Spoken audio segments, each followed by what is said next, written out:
नमस्कार, आप देख रहे हैं सी न्यूज भारत और मैं हूं आपके साथ आकांक्षा यादव। वक्त हो चुका है न्यूज आवर का। रुक करेंगे इस वक्त की बड़ी खबर की तरफ, जहां लखनऊ के झलकारी बाई महिला अस्पताल से एक बड़ी लापरवाही सामने देखने को मिली है।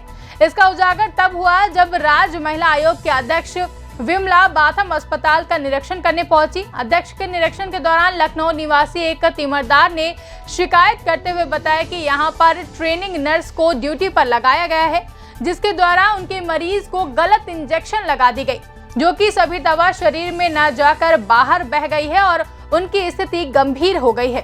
तीमरदार के अनुसार गलत इंजेक्शन लगाने के बारे में पहले तो उसने चिकित्सालय के सीएमएस से शिकायत करना चाहते थे, लेकिन यहाँ स्टाफ ने उनसे मिलने नहीं दिया।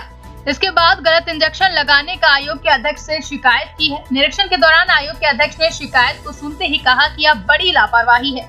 ट्रेनिंग नर्स को ड्यूटी पर क्यों लगाया गया है? यहाँ मरीज की देखभाल के लिए अनुभवी डॉक्टर की तैनाती की जाए।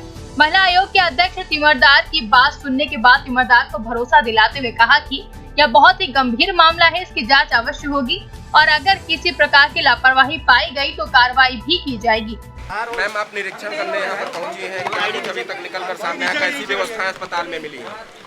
देखिए, वैसे तो आज साफ सुथरा तो मुझे सब ठीक मिला है। बाथरूम भी मैंने चेक किया, वहाँ भी ठीक था। वो भी बस एक दिक्कत हो गई, एक पेशेंट के अटेंडेंट ने जो था उसने शिकायत की कि उसकी पत्नी को इंजेक्शन लगाते समय वो इंजेक्शन गिर गया या फैल गया, जो भी हुआ हो। तो मैंने ये निर्देश दे दिए, हिदायत भी दे दी है सीएमएस साहब को कि भाई कोई अनाड़ी नर्स नहीं होनी चाहिए। नर्स जो भी काम करे ट्रेंड होनी चाहिए। कोई ऐसा नहीं कि अटेंडेंट कोई काम कर रहा है या कोई और इंजेक्शन लगा रहा है। तो जो इंजेक्शन लगाना हो या और भी कोई काम करने, ड्रिप चढ़ानी है, कुछ भी काम है, वो ट्रेंड नर्स द्वारा होना चाहिए। ये विशेष ध्यान रखा जाए इस चीज़ का। मैम, दूसरा सवाल है, मीना कुमारी के द्वारा बयान दिया गया था कि लड़कियां मोबाइल ना रखें, इससे वो भाग जाती हैं। वो महिला आयोग के सदस्य हैं, किस तरीके से उनके बयान को देखती है और उन पर अब तक क्या कार्रवाई की? देखिए, ऐसा है, उनका बयान दुर्भाग्यपूर्ण था। हम सब ने उसकी भर्त्सना की। वो बयान गलत था, नहीं देना चाहिए था। शब्दों का चयन हमेशा सोच समझ के करना चाहिए। और मैं मोबाइल की बात करती हूँ, जो मेरे व्यक्तिगत अनुभव है कि आजकल तो सारी पढ़ाई मोबाइल से हो रही है, ऑनलाइन क्लासेज हैं, तो मोबाइल के बिना तो कैसे कोई सर्वाइव करेगा। तो मोबाइल तो ज़रूरी है और बेटियों को मोबाइल देना ये तो बहुत ज़रूरी है। बेटियां कई बार बाहर जाती हैं, मोबाइल नहीं होगा तो कैसे अपने आप को सुरक्षित करेंगी वो। तो मीना कुमारी जी का जो बयान था वो गलत था। हमने उनसे कहा कि आप तुरंत माफ़ी मांगिए, अपने शब्द वापस लीजिए।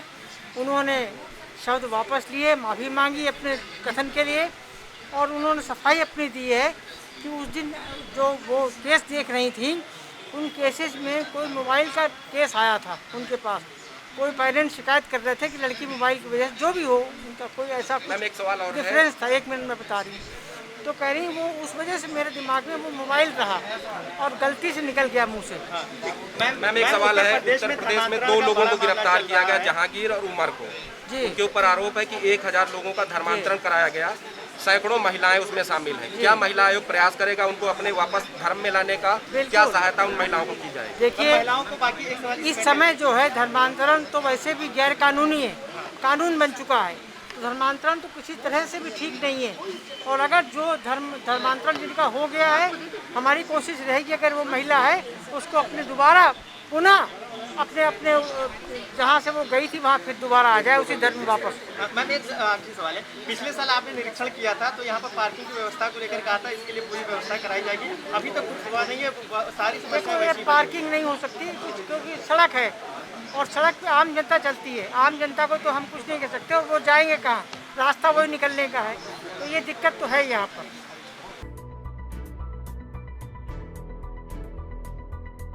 क्या नाम है आपका? जी, मेरा नाम यशब आब्दी है। मेरी वाइफ यहाँ 2 दिन से एडमिट थी और यहाँ के ऊपर जो कल रात में ट्रीटमेंट हुआ है उसमें जो इंजेक्शन लगाया जाता है ज़ख़म सुखाने के लिए, वो इंटर्न ने आके लगाया और वो इंजेक्शन पूरा बह गया नीचे। उसके बाद जब उसकी कंप्लेन की गई तो 1-1.5 घंटे बाद वो इंजेक्शन दोबारा लगाया गया है और उसका नतीजा ये हुआ कि सुबह आके मेरी वाइफ के ऊपर बहुत ज़्यादा जो यहाँ की मेट्रन है वो चिल्लाई हैं, बहुत चीखी हैं और उनसे बहुत मिसबिहेव किया है। क्यों? क्योंकि उन्हीं ने कंप्लेन की थी कि इंजेक्शन बह गया था वो वाला। तो मैं सिर्फ ये चाहता हूँ कि जो भी यहाँ पे मरीज़ हैं उनका ट्रीटमेंट प्रॉपर्ली हो, और इंटर्न के बजाय जो स्टाफ है, जो यहाँ का अच्छा स्टाफ माना जाता है, उसके थ्रू काम करवाया जाए तो ज़्यादा बेहतर है, बजाय इसके कि कोई और इंटरनल प्रॉब्लम किसी भी मरीज़ को हो जाए। शिकायत के बाद मैम ने मुझे आश्वासन दिया है कि यहाँ पे जो भी स्टाफ है वो प्रॉपर्ली, जो स्टाफ है प्रॉपर यहाँ का, वही काम करेगा और किसी इंटर्न से नहीं लगवाया जाएगा। ये मुझे उन्होंने आश्वासन दिया है। मुझसे कहा था कि रिटर्न कंप्लेन लिख के दे दीजिए, लेकिन मैंने यहाँ पे भाई मैं ये नहीं चाहता कि किसी के ऊपर कोई इस तरह का एक्शन हो, और बस जो चीज़ें हैं वो प्रॉपर हो जाएँ। Thank you so much. Lucknow से सी न्यूज संवाददाता फरीदुल हसन की रिपोर्ट। फिलहाल के लिए इतना ही। देश और दुनिया की तमाम बड़ी अपडेट्स के लिए बने रहे सी न्यूज भारत के साथ। हर खबर आपके साथ, आपके हाथ।